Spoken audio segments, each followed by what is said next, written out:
संविधान के उच्च पद पे बैठते हैं, ऐसे लोग कहते हैं कि मैं एक फलाना जाति का आदमी हूँ, इसीलिए मुझे इंसल्ट कर रहे हैं। आप जात पात की बात अंदर करते हो और जात पात पे चलने की बात करते हो। अगर आपकी हालत यही है तो मेरे जैसे दलित की हालत क्या हो? दलितों को, मजदूरों को, किसानों को, महिलाओं को कुचलने का काम इन्होंने किया है। इस देश के डेमोक्रेसी को खत्म करने के लिए ही 146 एमपीज को इन्होंने बाहर निकाला। आज मोदी जी हर एक को दबा रहे। मोदी साहब, आप कितनी भी कोशिश करो हमको मिट्टी में दबाने की, हम बीज हैं, बार बार उठने की आदत है।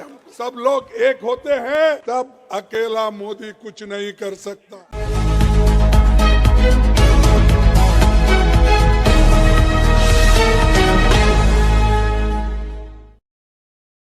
ये इंडिया अलायंस क्यों बना? इंडिया अलायंस इसलिए बना जो मोदी जी, शाह, इन्होंने डेमोक्रेसी को खत्म करने का एक बीड़ा उठाया है। देश के संविधान को खत्म करने का इन्होंने बेड़ा उठाया है। दलितों को, मजदूरों को, किसानों को, महिलाओं को कुचलने का काम इन्होंने किया है और अभी भी कर रहे हैं। इस देश के डेमोक्रेसी को खत्म करने के लिए ही 146 एमपीज को इन्होंने बाहर निकाला। कोई कुछ नहीं बोला। हमारे राम गोपाल यादव जी यहाँ नहीं है, उन्होंने बहुत दूर बैठे थे। ऐसे कई जो 147 एमपीज में दूर दूर बैठे थे, मुंह भी नहीं खोले थे, बोलने का बात उनको समय भी नहीं मिला, लेकिन उसको सस्पेंड किया गया। सस्पेंड करने के बाद हमने बाहर सभी मिलके गांधी स्टैचू के पास सत्याग्रह किया, धरना किया। तब जो हमारे सदन में सरकार के तरफ से ये आता है, मुझे बहुत धक्का लगा कि एक संविधान के उच्च पद पे बैठते हैं, ऐसे लोग कहते हैं कि मैं एक फलाना जाति का आदमी हूं, इसीलिए मुझे इंसल्ट कर रहे हैं। अरे अगर आप देश के संरक्षक करने का अधिकार लिए हैं, संविधान के तहत आप चलने का वायदा किए हैं, तो आप जात पात की बात अंदर करते हो और जात पात पे चलने की बात करते हो। अगर आपकी हालत यही है तो मेरे जैसे दलित की हालत क्या होगी? मैं जब उठता था, सदन में उठता था बात करने के लिए, आपके तरफ आवाज उठाने के लिए, तो उस वक्त कभी मुझे मौका नहीं मिलता था। जब कभी भी देश में जब महिलाओं के ऊपर रेप होती है, जब कभी दलितों को कुचला जाता है, किसानों को मारा जाता है, मजदूरों को मारा जाता है और संविधान के धज्जे उड़ाए जाते हैं, उस वक्त हम खड़ा होके जब नोटिस देते हैं, नोटिस पढ़ने को भी हमको परमिशन नहीं दिए। तो मैं ये क्या कहूं कि ये बीजेपी के लोग, बीजेपी की सरकार एक दलित को बोलने नहीं देगा, ऐसा मैं कहूं? अरे ये तुम संविधान के पद पे बैठे हो और तुम रोते हो।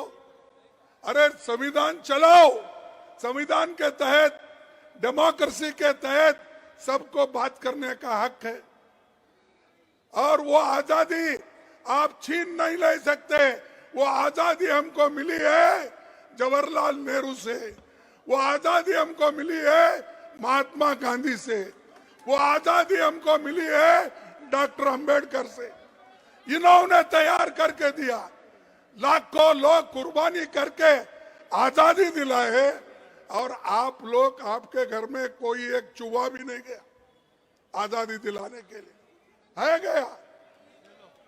और वो हमको कहते हैं देश को ये बर्बाद कर रहे अपोजिशन के लोग, देश को ये लोग यहाँ पर डेमोक्रेसी नहीं चलने देते, ये कहते हैं।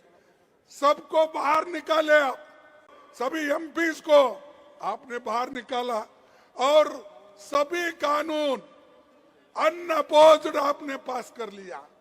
3 क्रिमिनल कानून ऐसे हैं, आगे आने वाले दिन में वो सारे सिटीजन्स को सताएंगे। अच्छे कानून को हम स्वागत करते हैं, किसानों के लिए भी ऐसा ही किया, मजदूरों के लिए भी ऐसे ही कानून लाए। तो इसलिए भाइयों हमको लड़ना है, और ज्यादा से ज्यादा एक होकर हमको लड़ना है। तो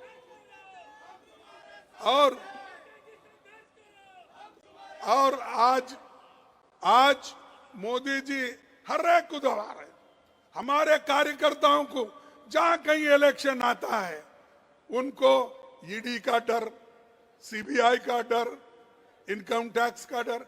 अरे कितने डराते हो? अरे ये अपोजिशन पार्टी कांग्रेस ये डरने वाली नहीं है, झुकने वाली नहीं है। अगर आप कितनी भी कोशिश करो, आप मोदी साहब आप कितनी भी कोशिश करो हमको मिट्टी में दबाने की, हम बीज है, बार बार उठने की आदत है हमको। हम तो तुम दबाने की कोशिश करते हो तो हम उठते हैं, और देश को बचाने के लिए, संविधान को बचाने के लिए, लोकतंत्र को बचाने के लिए हम सब एक होकर लड़ रहे हैं। मुझे खुशी है कि सारे अपोजिशन के नेता एक हो गए हैं। अब जब सब लोग एक होते हैं तब अकेला मोदी कुछ नहीं कर सकता। और मोदी जी को इतना घमंड आया है, इलेक्शन से पहले ही कहते हैं कि 400 सीट जीतेंगे। तो क्या मतलब भाई, 400 सीट जीतने का क्या है तुम्हारे पास? इतने पॉपुलर तो नहीं है, क्योंकि मैं देखा हूं जब कर्नाटक में आए हर जगह फिरे, गली गली फिरे, हार के आए। तेलंगाना में गली गली फिरे, हार के आए। हिमाचल में गली गली फिरे, हार के आए। ऐसी क्या बात है? तो आप पहले ही कह रहे मैं 400 सीट लाऊंगा। अरे आपको जो जनता आपको सत्ता में बिठाई है वो जानती है कि आपको सत्ता से कैसा बाहर निकालना, नीचे गिराना। तो इसलिए मैं इतना ही कहूंगा, आप सभी लोग यहाँ आए हैं, सभी नेताओं का भाषण सुने हैं, तो इंडिया अलायंस एक होके लड़ रही है, इसको आप साथ दीजिए, एक हो जाइए। और मैं सभी मीडिया से भी अपील करता हूं, जो सच है वो तो बताइए, जो सच है वो तो कहिए, जो सच है वो तो लिखिए। इतना ही मैं आपको कहूंगा। और आप सभी को, युवाओं को, और जो ये अनएम्प्लॉयमेंट का प्रॉब्लम है, जैसा राहुल जी ने कहा, और इन्फ्लेशन का कीमतें बढ़ रही है, इसके बारे में हमको ज्यादा सोचना है। उस नजर से आप देखकर एक हो जाएंगे और आगे हमको पूरा सपोर्ट करेंगे। इतना कह के मेरे भाषण को समाप्त करता हूं। जय हिंद।